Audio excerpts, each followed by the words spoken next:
ಮರಳು ಇಳಿಸುವ ಕೇವಲ ಒಂದೇ ಒಂದು ಕೆಲಸದಲ್ಲಿದ್ದ ವ್ಯಕ್ತಿಯನ್ನು ಈ ರೀತಿ ಕ್ರೂರವಾಗಿ ಹತ್ಯೆ ಮಾಡಲಾಗುತ್ತೆ ಅಂತ ಯಾರೂ ಊಹಿಸಿರಲಿಲ್ಲ. 2025 ಮೇ 27 ಬಂಟ್ವಾಳ ತಾಲೂಕಿನ ಇರಾಕುಡಿ ಎಂಬಲ್ಲಿ ನಡೆದ ಈ ಘಟನೆ ಇಡೀ ದಕ್ಷಿಣ ಕನ್ನಡವನ್ನೇ ತಲ್ಲಣಗೊಳಿಸಿತು. 32 ವರ್ಷದ ಟ್ರಕ್ ಚಾಲಕ, ಸ್ಥಳೀಯ ಮಸೀದಿಯ ಕಾರ್ಯದರ್ಶಿ ಕೊಳತಮಜಲಿನ ಅಬ್ದುಲ್ ರೆಹಮಾನ್ ಅವರನ್ನ ತೀವ್ರ ಹತ್ತಿರದಿಂದ ದಾಳಿ ಮಾಡಿ ಹತ್ಯೆ ಮಾಡಲಾಗಿತ್ತು. ಅವರ ಜೊತೆಯಲ್ಲಿದ್ದ ಕಲಂದರ್ ಶಾಫಿ ಮೇಲೆಯೂ ಮಾರಣಾಂತಿಕ ಹಲ್ಲೆ ನಡೆದಿತ್ತು. ಕೇವಲ ಬದುಕಿನ ಬಂಡಿ ಓಡಿಸಲು ಕಷ್ಟಪಡ್ತಿದ್ದ ಒಬ್ಬ ಸೌಮ್ಯ ಸ್ವಭಾವದ ಯುವಕ ಅಂದು ಹೆಣವಾಗಿ ಬಿದ್ದದ್ದು ಇಡೀ ಊರನ್ನೇ ಆಘಾತಕ್ಕೀಡು ಮಾಡಿತು. ಅಸಲಿಗೆ ಈ ಕೊಲೆ ಯಾಕಾಯ್ತು, ಇದರ ಹಿಂದಿದ್ದ ವೈರತ್ವವೇನು ಅಂತ ತನಿಖೆ ನಡೆಸಲು ಹೊರಟ ಪೊಲೀಸರಿಗೆ ಸಿಕ್ಕಿತು ಒಂದೇ ಒಂದು ಲಿಂಕ್, ಅದು ಸೇಡು. ಈ ಘಟನೆಗೆ ಸ್ವಲ್ಪ ದಿನಗಳಷ್ಟೇ ಮುಂಚೆ ಸಂಘ ಪರಿವಾರದೊಂದಿಗೆ ಗುರುತಿಸಿಕೊಂಡಿದ್ದ ಕ್ರಿಮಿನಲ್ ಹಿನ್ನೆಲೆಯ ಸುಹಾಸ್ ಶೆಟ್ಟಿ ಎಂಬಾತನ ಕೊಲೆಯಾಗಿತ್ತು.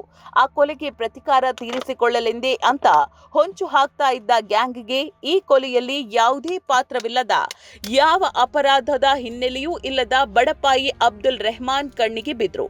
ಪರಿಚಯಸ್ಥರೇ ಸೇರಿ ಕೇವಲ ಧರ್ಮದ ಆಧಾರದ ಮೇಲೆ ನಡೆಸಿದ ಈ ದ್ವೇಷದ ದಾಳಿಯಲ್ಲಿ 13ಕ್ಕೂ ಹೆಚ್ಚು ಮಂದಿಯನ್ನ ಪೊಲೀಸರು ಕಂಬಿ ಹಿಂದೆ ಎಣಿಸುವಂತೆ ಮಾಡಿದ್ರು. ಪ್ರಕರಣ ತೀವ್ರ ಸ್ವರೂಪ ಪಡೆದುಕೊಳ್ತಾ ಇದ್ದಂತೆ ಪೊಲೀಸರು ಬಿಗಿ ತನಿಖೆಯನ್ನ ನಡೆಸಿ ಆರೋಪಿಗಳ ಮೇಲೆ ಕಠಿಣ ಕೋಕಾ ಅಂದ್ರೆ ಕರ್ನಾಟಕ ಸಂಘಟಿತ ಅಪರಾಧ ತಡೆ ಕಾಯ್ದೆಯನ್ನ ಜಡಾಯಿಸಿದ್ರು. ಈ ಪೈಕಿ ಕೊಲೆಗಾರರಿಗೆ ನೆರವು ನೀಡಿದ ಆರೋಪ ಹೊತ್ತಿದ್ದ 5 ಆರೋಪಿಗಳು ನಿರೀಕ್ಷಣಾ ಜಾಮೀನು ಕೋರಿ ಮೊದಲು ಮೈಸೂರಿನ ಜಿಲ್ಲಾ ಮತ್ತು ಸೆಷನ್ಸ್ ಕೋರ್ಟ್ನ ಬಾಗಿಲು ತಟ್ಟಿದ್ರು.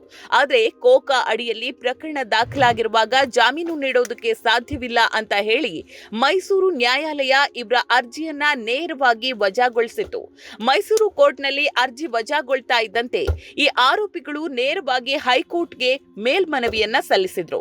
ಹೈಕೋರ್ಟ್ನಲ್ಲಿ ಆರೋಪಿಗಳ ಪರ ವಾದ ಮಂಡಿಸಿದ ಹಿರಿಯ ವಕೀಲ ಅರುಣ್ ಶ್ಯಾಮ್ ಈ 5 ಆರೋಪಿಗಳು ಹತ್ಯೆಯ ಸ್ಥಳದಲ್ಲಿ ಇರಲಿಲ್ಲ, ಇವರು ನೇರವಾಗಿ ಕೊಲೆ ಮಾಡಿಲ್ಲ, ಮುಖ್ಯ ಆರೋಪಿಗಳಿಗೆ ಆಶ್ರಯ ಕೊಟ್ಟಿದ್ದಾರೆ ಮತ್ತು ಊಟ ಪ್ರಯಾಣಕ್ಕೆ ಹಣ ಖರ್ಚು ಮಾಡಿದ್ದಾರೆ ಅಷ್ಟೇ. ಇವರ ಮೇಲೆ ಯಾವುದೇ ಹಳೆಯ ಕ್ರಿಮಿನಲ್ ಕೇಸ್ಗಳಿಲ್ಲ, ತನಿಖೆಯೂ ಮುಗಿದಿದೆ ಅಂತ ವಾದಿಸಿದ್ರು. ಸರ್ಕಾರದ ಪರ ವಕೀಲರು ಇನ್ನೂ ತೀವ್ರವಾಗಿ ವಿರೋಧಿಸಿದ್ರು. ವಿಚಾರಣೆ ನಡೆಸಿದ್ದ ನ್ಯಾಯಮೂರ್ತಿ ಎಸ್ ವಿಶ್ವಜಿತ್ ಶೆಟ್ಟಿ ಅವರ ಏಕಸದಸ್ಯ ಪೀಠವು ಈ ವಾದವನ್ನ ವಿಶೇಷವಾಗಿ ಪರಿಗಣಿಸಿತು. ಕೋಕಾ ಕಾಯ್ದೆಯಡಿ ಆರೋಪ ಹೊರಿಸಲಾಗಿದೆ ಎಂಬ ಒಂದೇ ತಾಂತ್ರಿಕ ಕಾರಣಕ್ಕೆ ನಿರೀಕ್ಷಣಾ ಜಾಮೀನನ್ನ ಸಂಪೂರ್ಣವಾಗಿ ತಡೆಯಲಾಗುವುದಿಲ್ಲ. ಮೇಲ್ನೋಟಕ್ಕೆ ಇವರ ಮೇಲೆ ಕೋಕಾ ಕಾಯ್ದೆಯ ಕಠಿಣ ನಿಯಮಗಳು ನೇರ ಅನ್ವಯಿಸೋದಿಲ್ಲ ಅಂತ ಅಭಿಪ್ರಾಯಪಟ್ಟ ಕೋರ್ಟ್ ಬೆಳಗಾವಿಯ ಪವನ್ ಮಾರುತಿ ಗಾಯಕ್ವಾಡ್, ಅನಂತ್ ನಾಗೋಜಿ, ಬೆಟ್ಟಪ್ಪ ನಾಗಪ್ಪ, ಶಿವಮೊಗ್ಗ ಸಾಗರದ ನವೀನ್ ಕುಮಾರ್ ಮತ್ತು ಪ್ರತಿಮಾ ಎಂಬ 5 ಷರತ್ತುಬದ್ಧ ಜಾಮೀನನ್ನ ನೀಡಿದೆ. 15 ದಿನದೊಳಗೆ ತನಿಖಾಧಿಕಾರಿ ಮುಂದೆ ಹಾಜರಾಗಬೇಕು, ತಲಾ 1 ಲಕ್ಷ ರೂಪಾಯಿ ಬಾಂಡ್ ನೀಡಬೇಕು ಹಾಗೂ ಸಾಕ್ಷ್ಯ ನಾಶ ಮಾಡಬಾರದು ಎಂಬ ಕಠಿಣ ನಿಯಮಗಳನ್ನ ವಿಧಿಸಿದೆ.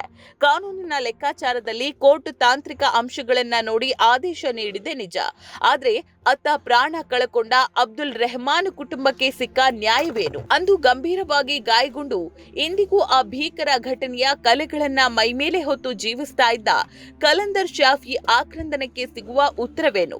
ಕೊಲೆಗಾರರಿಗೆ ಆಶ್ರಯ ನೀಡಿ ಹಣ ಕೊಟ್ಟು ಓಡಿ ಹೋಗಲು ಸಹಾಯ ಮಾಡೋದು ಅಪರಾಧದ ಭಾಗ ಅಲ್ವೇ? ಧರ್ಮದ ಹೆಸರಿನಲ್ಲಿ ನಡೆಯುವ ಈ ರಕ್ತ ಚರಿತ್ರೆಗೆ ಮುಕ್ತಿ ಸಿಗೋದು ಯಾವಾಗ? ಈ ಪ್ರಶ್ನೆಗಳು ಈಗ ಕರಾವಳಿಯ ಸಾರ್ವಜನಿಕರಲ್ಲಿ ಬಿಸಿಯೇರಿಸಿದೆ.